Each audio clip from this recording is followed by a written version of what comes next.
안녕하세요. 골라본 세상입니다. 미국이 이란을 공습하며 중동 지역이 전쟁에 휩싸였습니다. 이번 전쟁에 대해서는 여러 가지 이야기거리가 많겠지만 특히 관심을 받는 것이 기술적인 부분에서의 변화인데요. 특히 드론과 AI를 활용한 그 새로운 전쟁의 양상에 대해서 오늘 이야기해 보겠습니다. 특히 오늘 김민석 에비에이션 위크 특파원님 오셔서 도움 말씀 주시겠습니다. 안녕하세요. 안녕하세요. 네, 오랜만에 뵙는데 요즘 많이 바쁘시죠? 아무래도 이제 국제 분쟁이 있을 때 저를 찾아주시는 분들이 많은데 저는 사실 일이 없더라도 국제 분쟁이 좀 없고 평화로운 세상이 됐으면 하는 소망이 있습니다. 네, 오늘 이제 이야기하려고 하는 부분이 이제 드론 비행체 이런 부분이다 보니까 특파원님 모셨는데 자세히 이야기 나눠보겠습니다. 이번 전쟁에서 드론이 어떻게 쓰이고 있는지 간추린 내용 먼저 보고 이야기 나눠보겠습니다. 두바이 공항이 드론 공습을 받았습니다. SNS에는 공항 내부에 먼지가 자욱하게 껴있고 피를 흘리는 사람들이 공항 직원들과 함께 긴급하게 대피하는 모습이 올라왔습니다. 두바이의 랜드마크로 꼽히는 7성급 호텔 버즈 알 아랍에서 건물 외벽 화재가 발생했습니다. 두바이 정부는 이란 드론 파편이 호텔 외벽에 부딪혀 불이 났다고 밝혔습니다. 또 어제 고급 호텔들이 몰려있는 인공섬 관광단지 팜 주메이라에도 드론이 떨어져 불이 나기도 했습니다. 현지 시간 3일 새벽 사우디아라비아 주재 미국 대사관이 이란의 드론에 공격당했습니다. 하루 전인 현지 시간 2일에는 쿠웨이트 주재 미국 대사관 인근 지역도 공격당했습니다. 카타르 북동쪽의 라스 라판, 전 세계 액화천연가스 수요의 20%를 공급하는 이곳을 이란의 자폭 드론 2대가 덮치면서 생산이 멈춰섰습니다. 같은 날 이란은 하루 55만 배럴의 원유를 처리하는 사우디의 최대 정유시설 라스 타누라를 겨냥해 드론을 날렸습니다. 이란에서 발사한 미사일과 드론이 이스라엘 상공에 떨어집니다. 이스라엘 방공망 아이언돔이 작동해 드론과 미사일을 요격했지만 일부 자폭 공격 드론 등에 의한 피해가 속출하고 있습니다. 이란이 사용하고 있는 대표적인 자폭 드론 이름은 샤헤드. 샤헤드는 2,500km가량의 장거리 비행 능력을 갖추면서 생산 비용도 저렴한 것으로 알려졌습니다. 어두운 지하 터널에 드론과 미사일이 가득 진열돼 있습니다. 벽면엔 이란 국기가 보입니다. 영상 속 드론은 이란이 미군 기지와 이스라엘을 향해 발사하고 있는 자폭 드론 샤헤드와 유사해 보입니다. 드론은 한 대당 약 2만 달러, 우리 돈 3천만 원 선인데 이를 요격해야 하는 미국 패트리어트 미사일은 약 400만 달러로 58억 원대. 드론 하나 막는데 200배를 쓰는 상황입니다. 네, 영상에서 보셨듯이 이란제 샤헤드 드론이 이 탄도미사일과 함께 근거리 공격에 많이 쓰이고 있는 것 같아요. 이 간략하게 설명이 나오긴 했지만 이 샤헤드 드론이 어떤 무기인지 먼저 설명 부탁드립니다. 네, 정식 명칭은 샤이드 136이라 불리는데 이란이 제작한 드론 중에서 136번째 제작된 겁니다. 그리고 이게 원본이 이란이 만든 것이 아닙니다. 네. 사실은 이란이 적국인 이스라엘이 이제 방공망 제약, 그러니까 적 레이더를 파괴하기 위한 정밀 유도기로 만든 것을 디자인을 그대로 복제해서 이란이 사용했다가 네. 최근 몇 년간은 우크라이나 러시아 전쟁에서 러시아가 게란2라는 이름으로 수입해서 대량으로 우크라이나를 공습하는 데 사용하고 있습니다. 그리고 영상에도 잠깐 나왔지만 이 샤헤드 드론이 강력한 성능과 장점이 있기 때문에 최근에는 미국도 이것을 복사해서 루카스라는 이름으로 지금 이란을 향해서 공격하고 있는, 그러니까 사용자가 굉장히 많은데 불법 복제가 많이 이루어지고 있는 안정된 무기입니다. 이 샤헤드 드론이 제가 지금 아주 위력적인 무기라고 했는데 파괴력이라든가 성능이 엄청나게 대단한 건 아니에요. 그 영상 끝부분에 잠깐 나왔지만 가성비가 압도적입니다. 이렇게 가성비가 압도적이다. 가격이 뭐 2만 달러라고 말씀하셨는데 이제 각 옵션에 따라서 한 5만 달러라는 자료도 있고 다양하게 있지만 핵심은 일반적인 탄도미사일, 순항미사일보다 20배에서 40배 이상 저렴합니다. 이렇게 된 거는 디자인 자체가 워낙 단순하고 장거리 비행이 가능하지만 부품이 간단합니다. 가령 이제 이 샤헤드 드론은 MD550이라는 엔진을 쓰는데 이 엔진이라는 게 항공기용 엔진이 아닙니다. 그 잡초를 제거할 때 쓰는 예초기 있지 않습니까? 네. 예초기에 달린 엔진을 갈아 쓰고 동체도 아주 단순하기 때문에 이렇게 단가를 낮출 수가 있는 거예요. 그래서 이 성능보다는 최소한의 비용으로 엄청 장거리 타격을 할 수 있는, 그러니까 한 약 2,500km까지 비행이 가능해서 이런 미사일과 미사일의 대안으로서 좀 사용하고 있는 무기라고 생각하시면 될 것 같습니다. 그러니까 이제 미사일에 비해서는 그러니까 폭발력, 그러니까 살상력은 좀 떨어지지만 저렴한 가격에 굉장히 많이 만들 수 있고, 그래서 이제 이걸 요격하기가 쉽지가 않은 뭐 이런 이제 가성비 전략을 활용한다는 말씀이시죠? 네, 맞습니다. 그런데 이제 앞서도 보셨듯이 이 이란의 드론이 군인이나 군 기지 그리고 군사 시설을 공격하기도 하지만 이번에 이제 피해 상황을 보면은 주변국의 공항이나 호텔 같은 민간 시설, 그다음에 또 민간인 또 피해도 초래를 하고 있거든요. 그래서 아랍에미리트에서는 지금 3명이 이 드론 공격으로 숨졌다는 이야기가 나왔는데, 이렇게 이란이 주변국과 또 민간 시설, 민간인까지 드론을 활용해서 공격을 하는 이유는 뭔가요? 샤헤드 드론의 특징 때문입니다. 이거는 우크라이나 전쟁에서 러시아군이 쓴 거랑 비슷한 방식의 전술을 쓰는데, 제가 계속 가격이 저렴하다는 걸 강조하지 않습니까? 네네. 그리고 대량 생산이 가능합니다. 대량 생산이 가능한 무기를 활용할 때 현대전에서는 스웜 어택이라는 이야기가 있습니다. 스웜이라는 게 영어로 벌떼인데요. 네. 쉽게 말해가지고 특정 목표에 한두 발의 무기가 아니라 수십 개, 수백 개의 그 무기를 사용하면 이걸 요격할 때 이제 요격하느라 그 자산이 다 떨어지거나 아니면 그 공격이 뚫리게 된다는 거죠.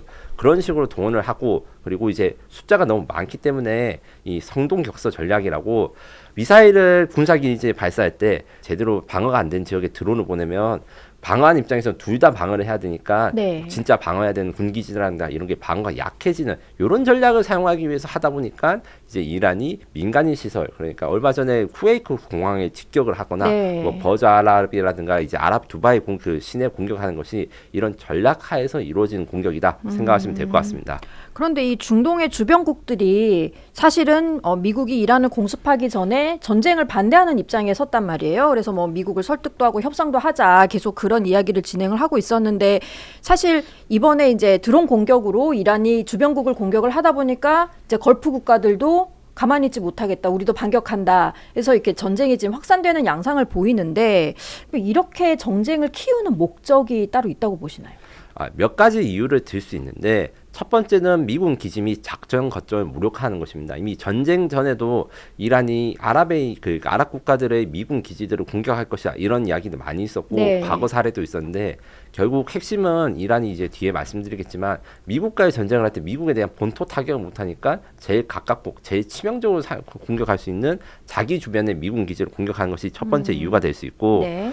두 번째는 에너지 시장 인식을 통한 이 국제적 압박입니다. 이 과정, 그 영상에도 나왔지만 이제 정유 시설이라든가 가스 시설을 공격함으로써 이 전 세계 에너지를 마비하고, 이 마비되면 당연히 이제 미국 정부 입장에서는 경제 문제가 걸리니까 협상 테이블에 갈 것을 고려하지 않겠는가라는 것이 이란 측의 계산이라고 생각합니다. 네. 마지막으로 지역 내 동맹 구도의 균열 유도인데, 다들 아실지 모르겠지만 이란이 이제 이슬람 국가라고 하긴 어려워요. 페르시아 민족이긴 그렇죠. 하고, 예. 그다음에 그 이슬람교를 믿고 있지만 아랍이라고 부르지 네. 않거든요. 민족적, 지역적 특색이 다소 다르기 때문에 그 지금 전쟁이 일어나기 전에는 이제 이란은 미국과 이스라엘뿐만 아니라 그 아랍 국가들하고도 갈등이 좀 있었는데, 그 아랍 국가들이 동맹을 맺어서 이란을 견제하는 것에 대한 균열을 유도하고 있다. 왜냐하면 자신들이 미국 기지를 가지니까 공격을 받는다, 이런 여론들이 상당히 있거든요. 네, 네. 그런 전략으로 수행되는 것 같습니다. 네.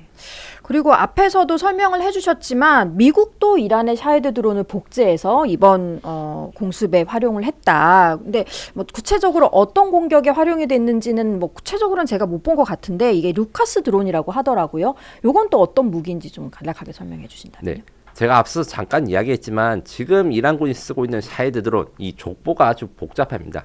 맨 처음 기원은 1970년대 독일에서 표적 용도로 사용된 거를 남아공이 불법 복제를 해서 이걸 공격 용도로 처음 썼다가, 남아공이 사용한 드론을 이제 이스라엘이 복제를 해서 적 레이더를 공격하는 용도로 썼는데, 이란은 이스라엘 쓰는 이 드론을 추락한 걸 잔해를 받아가지고 이 GPS를 달아서 지상을 공격하는 걸로 바뀌고, 이것을 또 러시아가 복제했다가 이번에 미국도 복제했습니다. 이렇게 족보가 복잡한 이유는 무기의 특성 때문인데요. 아무래도 국가 안보에 관련된 거라서 사실 국제법적으로 무기 불법 복제는 뭐 불법이 아니라고는 할 수 없지만 이제 처벌 구제가 딱히 없습니다. 저작권 등록을 할 수가 없으니까 이게 그렇습니다. 다 기밀이다 보니까. 그리고 그래서 사실 현대전에서 의외로 적의 무기가 이제 뛰어나면 그 복제하는 이런 형태 종세적으로 좀 일어나는데, 네. 뒤에서 좀 설명드리겠지만 이제 미국의 무기 체계들이 워낙 비싸고 가성비가 떨어지니까 최근에 리플리케이터 전략이라고 미국이 국방부에서 전쟁부로 이름을 바꾸면서 저가 대량 공격 무기들을 확보하고 이 방법이 바로 적의 무기를 복제해서 쓰겠다라는 네. 전략을 나온 게 바로 루카스 드론입니다. 그래서 예. 루카스 드론과 지금 샤헤드 드론은 사실 눈으로 구별하거나 일반인이 보기에 그 구별하는 건 거의 어려워요. 지금 사실 자료 사진에서도 이게 섞여서 나오는데 그 자연스러운 겁니다. 대신에 속은 좀 다른데 루카스 드론은 그 엔진이라든가 출력, 거리 생긴 건 비슷하지만 안에 인공지능과 위성통신 들어갔습니다. 즉 일론 머스크의 스타링크가 들어가가지고 이제 GPS가 좀 방해되는 상황에서도 조정 가능하고 이제 원격 조정이 이제 수천 킬로바퀴에서 가능하고 그 다음에 엣지 AI 그러니까 이제 자체적인 인공지능 칩이 내장돼 있어서 적이 표적 가까이 가면 이 표적을 인식해서 자동으로 타격할 수 있는 기능이 적용된 것이 일반 샤헤드랑 다른 점이라고 할 수 있습니다.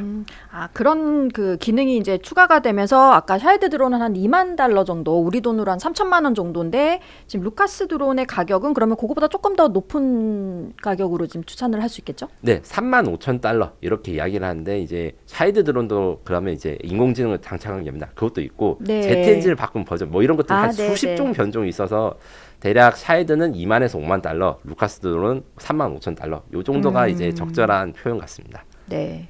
그러니까 이게 처음부터 자폭용 드론으로 개발이 된 거죠. 뭐 정찰용이라기보다는. 네, 처음에는 이 카메라나 아니면 이제 GPS 같은 게 없이 그 전파 수신기만 달려 있었어요. 저기 레이더를 작동하면 네. 그거를 쫓아가는 용도로 했다가 이란이 거기에 GPS 수신기를 달아서 폭탄이나 미사일 대신 사용하게 된 것이죠. 네, 알겠습니다. 그런데 사실 이 전쟁에서 드론이 본격적으로 사용된 거는 이번 전쟁이 아니라 앞서도 말씀해 주셨지만 러시아 우크라이나 전쟁이잖아요. 굉장히 전쟁의 양상을 바꿔놨다라고 평가를 받고 있는데 먼저 관련 영상 함께 보시고 다시 이야기 나눠보겠습니다.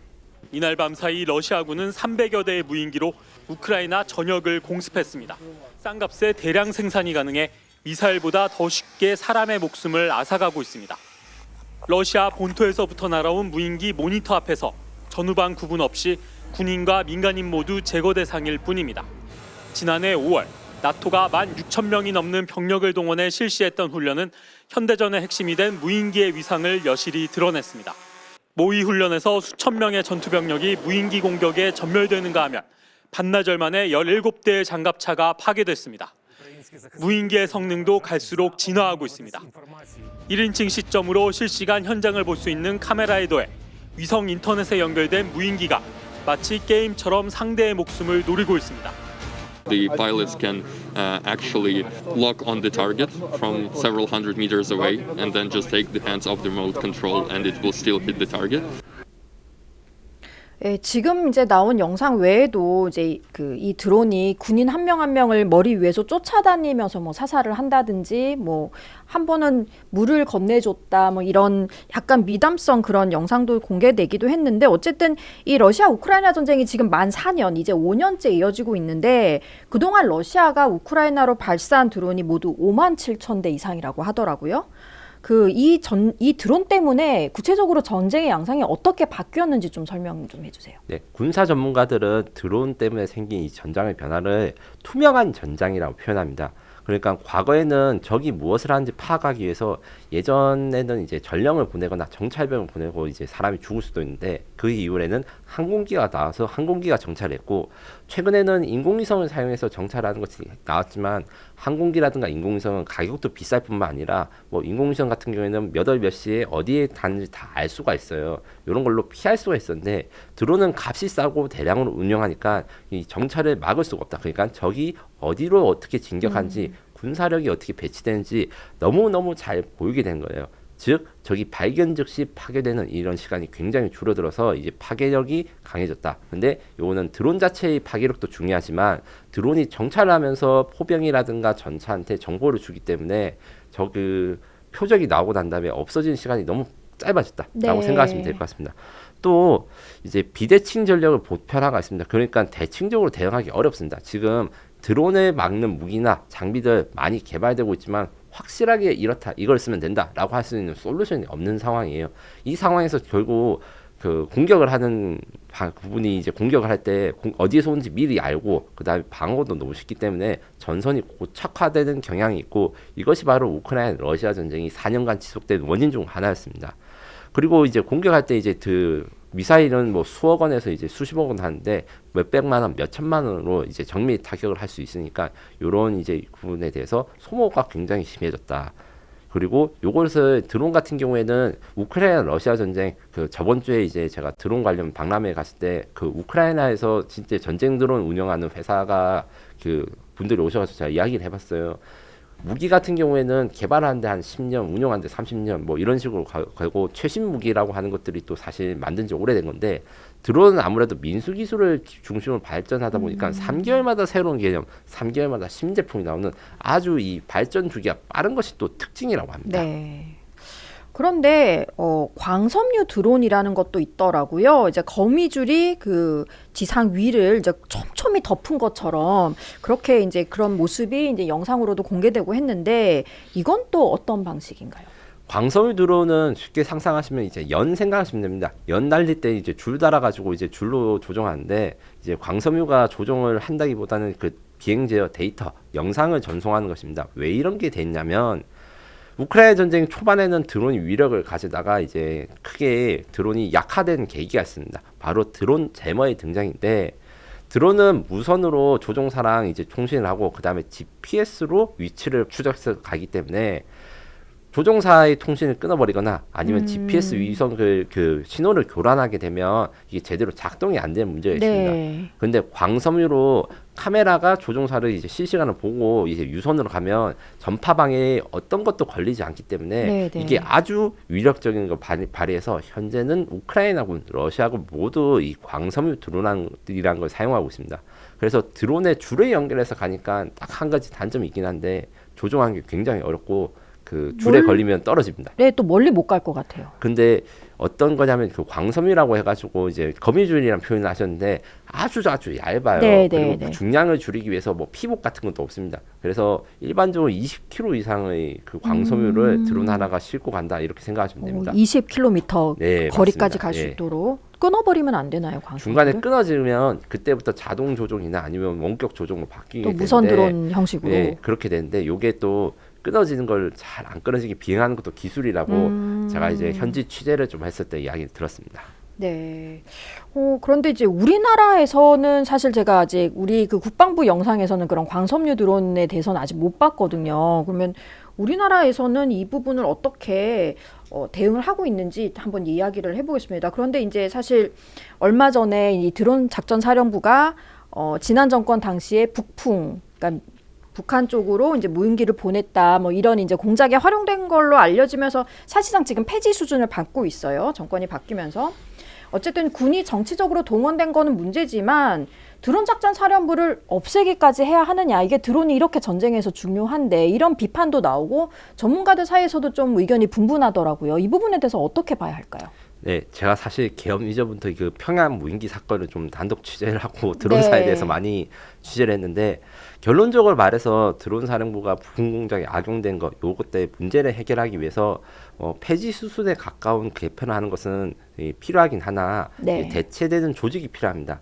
사실 그 부품 공작 이런 것들 정치적인 이슈를 다 빼더라도 드론사는 여러 가지 이제 군 지휘부로서 문제점을 가지고 있었는데 네. 2022년에 그 용산 대통령실에 북한 드론이 침입한 걸 네, 계기로 이 드론사가 만들어졌기 때문에 만약에 이제 DMZ에서 북한에서 뭔가 내려올 때 드론이 내려오면 드론 사령부가 임무를 맡고 드론이 아니면 다른 부대가 임무를 맡는 이런 구조로 되어 있습니다. 네. 그래서 상황에 대한 대응보다는 특정 제품에 대한 대응이 되기 때문에 이 통합 지휘가 사실 좀 어려웠던 측면이 있고 네. 그 다음에 드론의 운용에 대해서 너무 집중을 하다 보니까 이 드론이라는 게 기술 발전이 굉장히 빠른데 그것을 이제 어떻게 기술 발전을 따라갈 것인지 R&D라든가 연구를 하는 역량이 부족했었습니다. 그래서 이 차제에 그러니까 드론 사령부가 부품 공장에 연루돼 가지고 지금 해체 수술을 받고 있는데 차제에 대체되는 조직으로서 우리 군에서 드론의 연구 개발이라든가 아니면 야전 부대에서 사용하는 드론을 어떻게 지원해 줄 것인지 지원하는 조직으로서의 이 드론 사령부를 남겨야 된다라는 주장을 이제 현직 군인이라든가 아니면 관계자분들한테 제가 취재를 했고요. 이런 것들도 이제 우크라이나나 이런 다른 나라의 사례를 조금 보니까 우크라이나는 아예 드론 군이라는 게 따로 존재를 하는데 이게 군대라 해가지고 자기 휘하 병력이 있는 게 아니라 육해 공군에 있는 각종 그 현장에 있는 드론을 어떻게 하면 운용하고 지원하고 보급하고 이런 것들에 대해서 하는 지원과 연구 조직에 가깝다 하더라고요. 네. 그런 식으로의 개편은 필요할 것이라고 봅니다. 일종의 이제 컨트롤 타워는 필요하다. 지금의 어떤 드론 작전 사령부 같은 그런 기능이 아니더라도 좀 해주셨는데, 그런데 이제 드론사가 어떤 식으로 개편되든지 사실 그건 조직의 문제지만 이 드론이 굉장히 현대전에서 중요한 역할을 하게 되는데, 그렇다면 지금 새 정부에서는 우리나라의 어떤 그 드론 역량을 키우기 위해서 어떤 목표를 지금 가지고 있는 거예요? 네, 현재 안규백 국방부 장관님을 주도로 그 2026년부터 50만 드론 정사 양성 계획을 지금 추진하고 있습니다. 50만 드론이요? 네, 우리나라 국군 병력이 지금 현재 50만 정도 되는데 그 정도 될 것 모든 같은데. 병사들이 드론 운영하는 드론병이 될 수 있도록 그 드론을 대규모 도입하고 그리고 드론 훈련을 하겠다는 것입니다. 네. 그래서 지금 이제 인구 절벽으로 인한 병력 감소로 이런 드론과 유무인 복합 체계, 그러니까 유무인 복합이라는 거는 무인 체계만 있는 것이 아니라 사람과 이제 무인 체계가 결합돼 가지고 병력을 좀 줄여서 여러 명이 맡아야 될 작전 지역을 한 명이 여러 대의 드론과 같이 나눠서 하고 뭐 이런 개념들을 열심히 도입하는 하는데, 일단은 구체적으로 실질적인 전투력 강화나 이런 걸 위해서는 그 병사들이 드론을 운영하는 것부터 배워야 됩니다. 네. 그래서 올해부터 330억 원을 예산을 투입해서 교육용 상용 드론 12,650대를 군이 확보할 예정이고, 요거를 이제 교육용으로 확보하셔서 연습을 한 다음에 이제 그 각 야전 부대들이 그 중대나 대대 이런 작은 분대도 드론을 운영할 수 있도록 이렇게 확충할 얘기입니다. 요 같은 경우에는 특히 이제 36사단의 이번 그 국방부 장관 50만 드론 전사 정책 전에도 사단에서 자체적으로 드론에 대한 많은 연구라든가 이런 활용도에 대해서 연습을 하고 있었거든요. 차제에 이 36사단이 이 드론 실증 전담 부대가 되어서 우리 군이 드론을 사용해서 전투력을 향상시키고 그리고 각 부대에 드론을 전파하는 것에 대한 테스트 베드로 사용될 예정이라고 합니다. 그러면 이제 국방부나 군이 드론을 앞으로 어떻게 활용하겠다, 이제 그걸 어떤 식으로 군에 녹이겠다라는 부분은 설명을 해주셨는데, 이걸 그러면은 이제 이 드론이란 걸 전략적으로 어떻게 사용을 할 것이냐. 그러니까 물론 공격 무기로서의 드론이 필요하긴 하겠지만 사실 안 쓰는 게 최상이잖아요. 하지만 어쨌든 공격을 받았을 때 방어는 해야 될 것인데, 이 부분에 대한 전략적인 어떤 우리 그 지금 현재 군의 뭐 목표라고 할까요? 방법 같은 건 있나요? 솔직하게 말씀드려서 우리 군의 그 드론 대비 전략이라든가 이것들이 완벽하다고 말하기는 어렵습니다. 하지만 많은 노력을 하고 있고요.